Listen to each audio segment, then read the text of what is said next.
மாண்புமிகு பேரவைத் தலைவர் அவர்களே, உலகில் தான் உற்பத்தி செய்யும் பாலை தனது சந்ததிகளுக்கு மட்டுமின்றி மனிதர்கள் உள்ளிட்ட பிற ஜீவராசிகளுக்கும் வழங்கி உயிரை காக்கும் பசுவை தெய்வமாக போற்றி வளர்த்து வருவது நமது பாரம்பரியத்தின் சிறப்பு. இன்றைய அறிவியல் உலகில் 1 லிட்டர் பாலை உற்பத்தி செய்வதற்காக பசுவின் உடலில் சுமார் 500 லிட்டர் இரத்தம் சுத்திகரிக்கப்படுவதாக கூறப்படும் போது பசுவின் உழைப்பை எண்ணி வியக்க தோன்றுகிறது. தமிழ்நாட்டில் 8800 பால் கூட்டுறவு சங்கங்களில் உள்ள 3,16,000 பால் உற்பத்தியாளர்களிடமிருந்து தினசரி 34 லட்சம் லிட்டர் பால் கொள்முதல் செய்யப்பட்டு ஆவின் நிறுவனத்தின் மூலம் நாளொன்றுக்கு 31 லட்சம் லிட்டர் பால் நுகர்வோருக்கு விற்பனை செய்யப்பட்டு வருகிறது. தற்போது 4.3% கொழுப்புச்சத்து மற்றும் 8.2% இதர சத்துகள் அடங்கிய 1 லிட்டர் பாலுக்கு கொள்முதல் விலையாக 35 ரூபாயும் மாநில ஊக்கத்தொகையாக 1 லிட்டர் பாலுக்கு 3 ரூபாயும் ஆக மொத்தம் 1 லிட்டருக்கு கொள்முதல் விலை 38 ரூபாய் 5/11/2022 முதல் வழங்கப்பட்டு வருகிறது. அதிகாலை 3 மணிக்கே எழுந்து மாடுகளை சுத்தம் செய்து பால் உற்பத்தி செய்யும் உற்பத்தியாளர்களின் உழைப்பையும் தீவனம் மற்றும் வேலையாட்களின் கூலி உள்ளிட்ட அதிகரித்து வரும் செலவுகளையும் கடந்த கால அரசு போதிய அளவில் கருத்தில் கொள்ளவில்லை. உற்பத்தியாளர்களுக்கு கொள்முதல் விலையை உயர்த்த வேண்டும் என்ற எண்ணம் கொஞ்சம் கூட இல்லாமல் இருந்துள்ளது. கடந்த காலத்தில் கொள்முதல் விலை உரிய அளவில் உயர்த்தப்படாத நிலையில் நம் அரசு சந்தித்து வரும் அதிகப்படியான நிதி நெருக்கடியிலும் பால் உற்பத்தியாளர்களின் நலனையும் வாழ்வாதாரத்தையும் கருத்தில் கொண்டு அவர்களின் உன்னதமான உழைப்பிற்கு உரிய மதிப்பை வழங்கும் வகையில் கொள்முதல் விலையை உயர்த்துவது நமது அரசின் கடமையாகும்.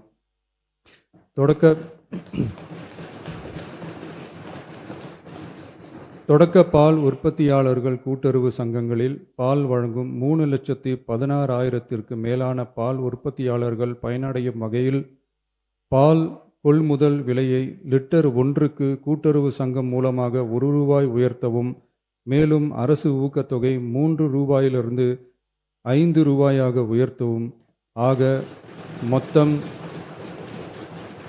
1 லிட்டர் கொள்முதல் விலை 38 ரூபாயிலிருந்து 41 ரூபாயாக உயர்த்த அரசு முடிவு செய்துள்ளது.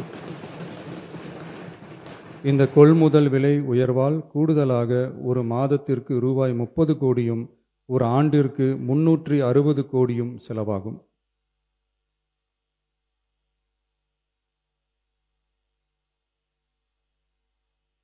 மாண்புமிகு பேரவைத் தலைவர் அவர்களே, ஒரு உயிரின் மதிப்பை அவரது வருமானம் தீர்மானிக்கக்கூடாது.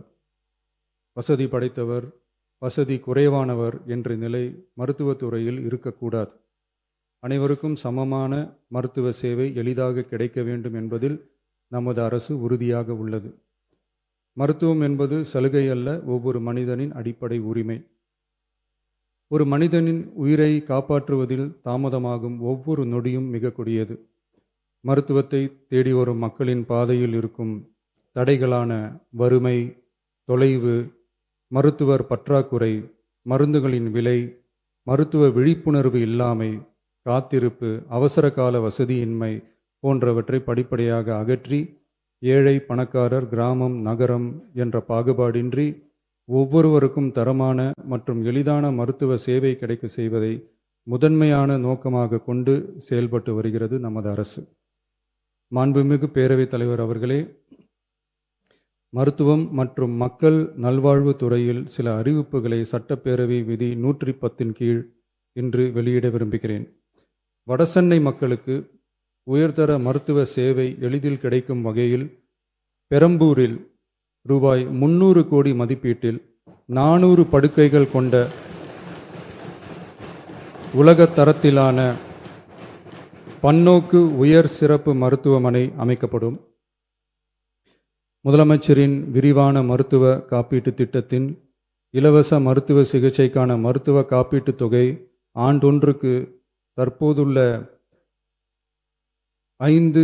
லட்சத்திலிருந்து ரூபாய் 25 லட்சமாக உயர்த்தப்படும்.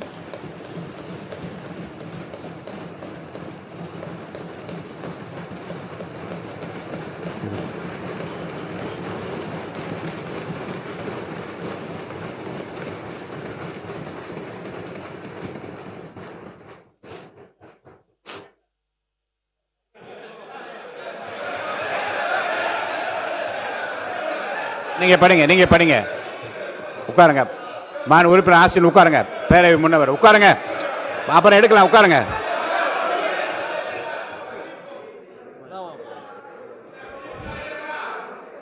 நீங்க தொடர்ந்து படிக்கலாம்.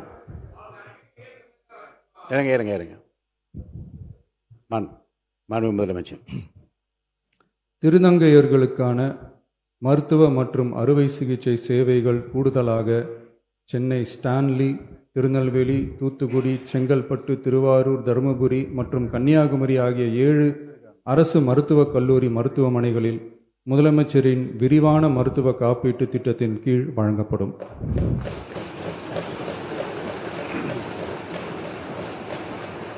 தமிழ்நாட்டில் 2014 ஆம் ஆண்டிற்கு பிறகு புதிய அரசு செவிலியர் கல்லூரிகள் தொடங்கப்படாத நிலையில் தரமான மருத்துவ சேவைக்கு தேவையான செவிலியர், மருந்தியல் மற்றும் துணை மருத்துவ பணியாளர்களை உருவாக்கும் வகையில் அரசு மருத்துவக் கல்லூரிகளில் ரூபாய் 351 கோடி மதிப்பீட்டில் கூடுதல் மாணவர் சேர்க்கை இடங்கள் உருவாக்கப்படும்.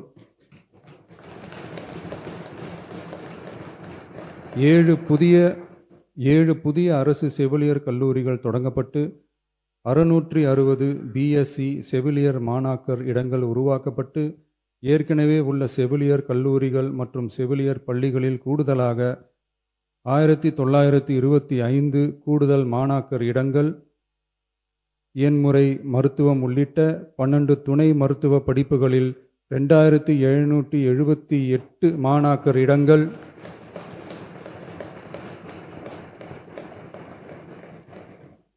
மருந்தியல் படிப்புகளில் 735 கூடுதல் இடங்கள் என மொத்தம் சுமார் 6998 கூடுதல் மாணாக்கர் இடங்கள் உருவாக்கப்படும். தமிழ்நாட்டில் அதிகரித்து வரும் புற்றுநோய்களை தடுக்கவும் தரமான சிகிச்சை வழங்கவும் முதலமைச்சரின் புற்றுநோய் பராமரிப்பு இயக்கம் chief ministers cancer care mission 677 கோடியே 44 லட்சம் ரூபாய் மதிப்பீட்டில் மேம்படுத்தப்படும்.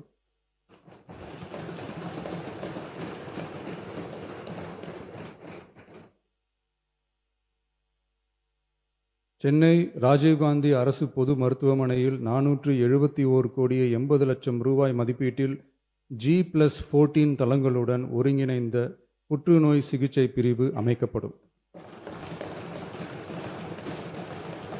மேலும் 5 மண்டல புற்றுநோய் மையங்கள் regional cancer care centres Thanjavur, Coimbatore, Madurai, Tirunelveli மற்றும் விழுப்புரம் ஆகிய மருத்துவக் கல்லூரி மருத்துவமனைகளில் நிறுவப்படும்.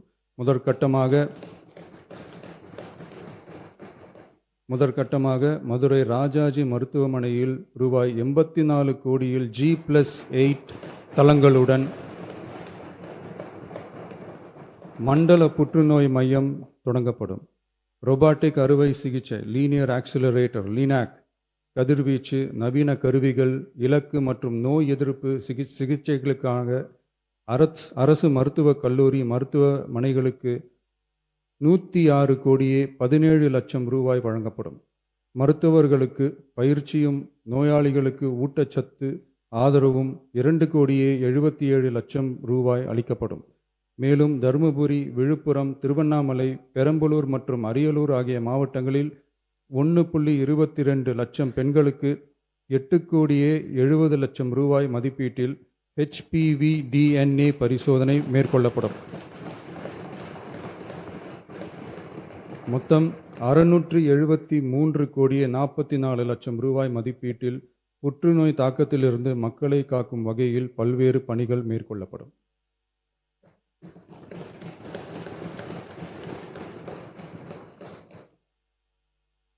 மாண்புமிகு பேரவைத் தலைவர் அவர்களே,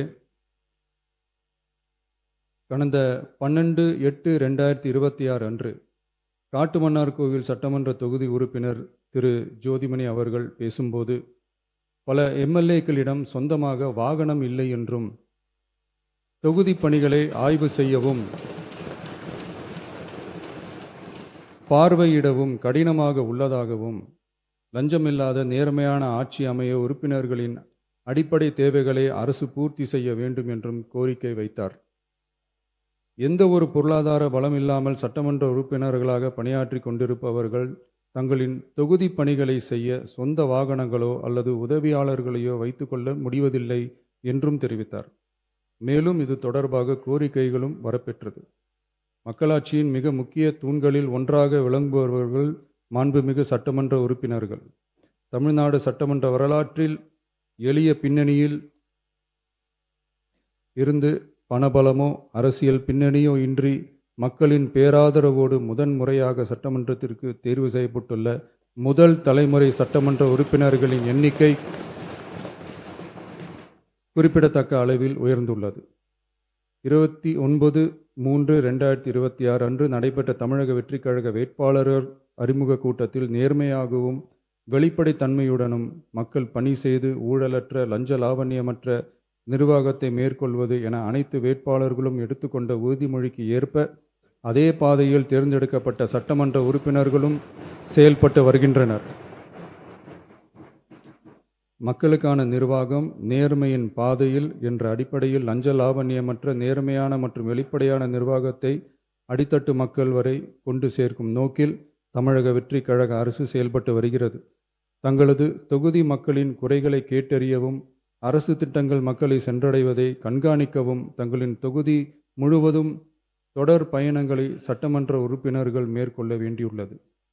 பொருளாதார பலம் இல்லாமல் சட்டமன்ற உறுப்பினர்களாக பணியாற்றும் மற்றும் முதலாக சட்டமன்ற உறுப்பினர்களாக தேர்வு செய்யப்பட்ட உறுப்பினர்கள் தங்களது மக்கள் பணியை தோய்வின்றி தொடர்வதற்கும் அவர்கள் தங்களின் தொகுதி பணிகளை திறம்பட மேற்கொள்வதற்கு வசதியாக அனைத்து சட்டமன்ற உறுப்பினர்களுக்கும் அரசு சார்பில் வாகனம் வழங்கப்படும் என்பதை மகிழ்ச்சியோடு தெரிவித்துக் கொள்கிறேன்.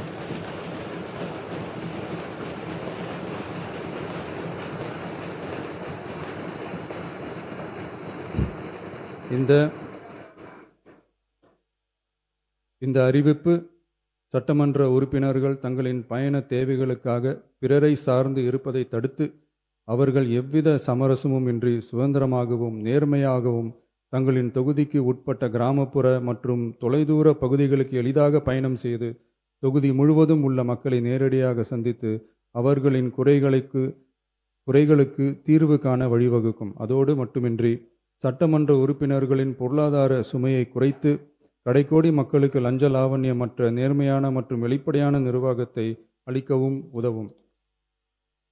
மேலும் சட்டமன்ற உறுப்பினர்கள் தங்களது தொகுதி சார்ந்த பல்வேறு பணிகளை மேற்கொள்ள ஏதுவாக சட்டமன்ற உறுப்பினர்கள் ஒரு உதவியாளரை நியமித்துக் கொள்வது அவசியம் என கருதப்படுகிறது.